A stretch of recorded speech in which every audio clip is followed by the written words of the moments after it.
వివాహం చేసుకోవడం ఇష్టపూర్వకంగా జరగాలి గాని బలవంతంగా, మానసికంగా, శారీరకంగా చిత్రహింసలు పెట్టి కాదు. ఒకవేళ అలా బలవంత పెట్టి వివాహాలు జరిపించినా ఆ వివాహం దినదిన గండం 100 ఏళ్ల ఆయుష్ అన్న చందాన సాగుతుంటుంది.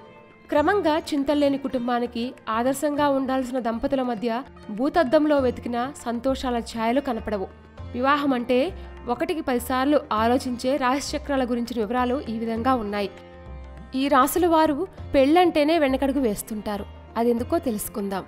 మేషరాశి వ్యక్తిగతంగా కుటుంబ సభ్యుల మీద, ప్రియమైన వారు మరియు శ్రేయోభిలాషుల మీద అధిక ప్రేమను కలిగి ఉండే మేషరాశి వారు జీవితంలో ఎక్కువగా విలువలకు కట్టుబడి ఉంటారు. వీరి ప్రతి ఆలోచనలోనూ కుటుంబ సభ్యుల శ్రేయస్సు ఉంటుంది. క్రమంగా వివాహం తర్వాత జీవితంలో అడుగుపెట్టే భాగస్వామి తన భావాలకు, కుటుంబానికి విలువ ఇస్తుందో లేదో తెలియక తీవ్రంగా మదనపడుతుంటారు.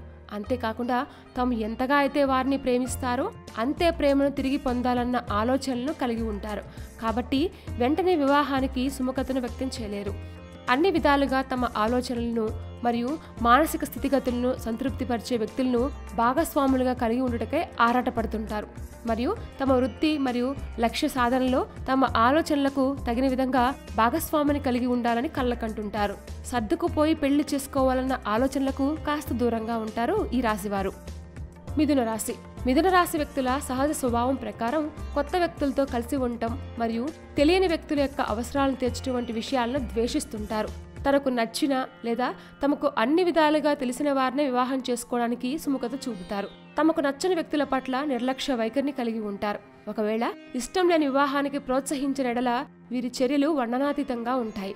వీలైన మేర వివాహం వీగిపోయేలా ఆలోచనలు చేస్తుంటారు. మరియు వివాహం తర్వాత కూడా సర్దుకోవడానికి అత్యధిక సమయాన్ని తీసుకునే మిథున రాశి వారు ఒక్కసారి తమ నమ్మకాన్ని పొందాక జీవితాంతం భాగస్వామికి నిబద్ధులై ఉంటారు. కుటుంబం మొత్తం ఒక్కరి చేతుల మీదే జరగాలి, మిగిలిన వారు తోడ్పాటును అందివ్వాలి అన్న ఆలోచన వీరి సొంతం. క్రమంగా తమ ఆలోచనలకు తగినట్లుగా కుటుంబ ఆర్థిక స్థితిగతులను నిలబెట్టగలిగే భాగస్వామి తోడైతే వీరి ఆనందానికి అవధులుండవు. ఎంత కోపాన్ని ప్రదర్శిస్తుంటారో అంత ప్రేమను కలిగి ఉంటారు. తమ అనుకున్న వారి మీదే కోపతాపాలను ప్రదర్శించే మిథున రాశి వారిని భాగస్వాములుగా కలిగి ఉండటం ఒక వరమనే చెప్పాలి. కానీ వీరిని వివాహానికి ఒప్పించడం మాత్రం అంత సులువైన విషయం కాదు. తులారాశి. తులారాశి వారు ఎక్కువగా కుటుంబ సభ్యులకు, బంధాలకు విలువిస్తుంటారు.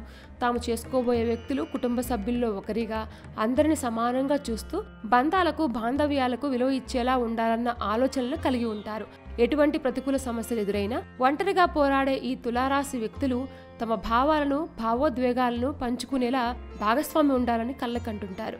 ఎక్కువగా ప్రేమ వివాహాలకు మొగ్గు చూపే వీరు తమ భాగస్వామి గురించిన ఆలోచనలను, విధి విధానాలను ప్రత్యేకంగా కలిగి ఉంటారు.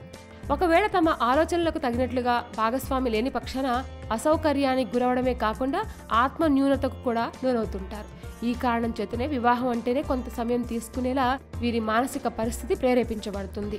తమ భావాలకు తగినట్లుగా భాగస్వామి ఉన్న ఎడల వీరి ఆనందానికి హద్దులుండవు. మరియు తమ ఆలోచనలను, విధానాలను భాగస్వామికి అర్థమయ్యే రీతిలో వివరించడానికి నిరంతరం ప్రయత్నిస్తుంటారు.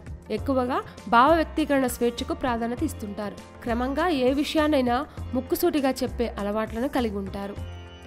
మీనరాశి. ఎక్కువగా ప్రేమను కలిగి ఉండాలని భావించే మీనరాశి వ్యక్తులు వివాహం ద్వారా సంబంధంలోకి అడుగుపెట్టే భాగస్వామి తమ ఆలోచనలకు తగినట్లుగా ఉంటారో లేదో అన్న అనుమానాన్ని కలిగి ఉంటారు. మరియు తమ ఆలోచనలకు తగినట్లుగా పరిసరాలు లేని పక్షాన అసౌకర్యానికి గురయ్యే మీనరాశి వ్యక్తులు కొత్త సంబంధాల్లోకి అడుగుపెట్టడానికి కొంత సమయాన్ని తీసుకోవడం పరిపాటిగా ఉంటుంది. ఎక్కువగా స్నేహితుల్లో లేదా తన మనసును అర్థం చేసుకున్న వారిని జీవిత భాగస్వామిగా కలిగి ఉండాలన్న ఆలోచనలు చేస్తుంటారు. భావోద్వేగాలకు అధిక ప్రాధాన్యతనిచ్చే మీనరాశి వ్యక్తులు తమ భావాలను అర్థం చేసుకునే భాగస్వామి జీవితంలో ఉండాలని కళ్ళకంటుంటారు. తమ భావాలకు, అభిప్రాయాలకు విలువివ్వని భాగస్వామిని కలిగిన ఎడల అసౌకర్యానికి లోనవుతుంటారు. ఇలాంటి మరిన్ని విశేషాల కోసం మా ఛానల్ని సబ్స్క్రైబ్ చేయండి.